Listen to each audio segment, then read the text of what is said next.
The wind across the high plains of Wyoming carried more than dust, it carried whispers of a woman no man in Laramie would claim. Eliza Hawthorne stood on the boardwalk outside the Mercantile, her bonnet askew, a basket of unsold eggs balanced on her hip. 28 years old, sharp-tongued, and with a face that had once turned heads before the pox left its faint silver trails across her left cheek, she had become the Thorntons' quiet tragedy.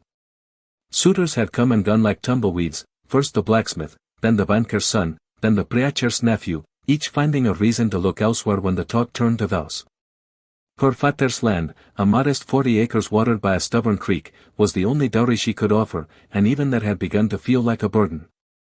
Inside the Mercantile, Mrs. really clicked her tongue as she counted out Elisa's coins. Shame about young Mr. Hargrove, she said, not looking up. Heard is courting the Miller girl now. Land and a face unmarred, I suppose.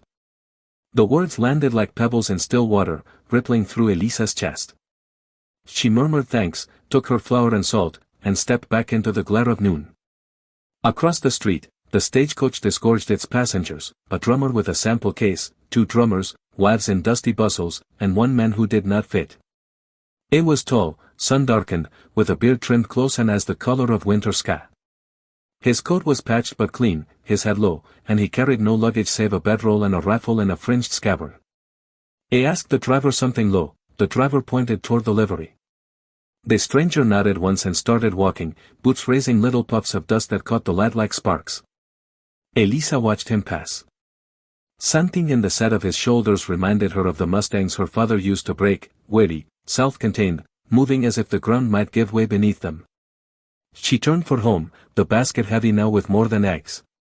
The ranch lay 6 miles west, past the cottonwoods that fringed the creek. Elisa's father had died the winter before, felled by a cough that started as nothing and ended everything. She kept the place going with a milk cow, a dozen hens, and a vegetable patch that fought the wind as hard as she did. The work left her hands rough and her sleep thin. Nights, she sat on the porch with her father's Spencer carbine across her lap, listening to coyotes argue with the stars. 3 days later, the stranger rode up the lane on a rangy bay gelding.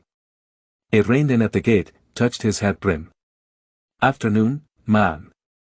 Name is Caleb Ward. Heard in town you might could use a hand with fencing. Eliza stood in the doorway, apron dusted with flour from biscuit making.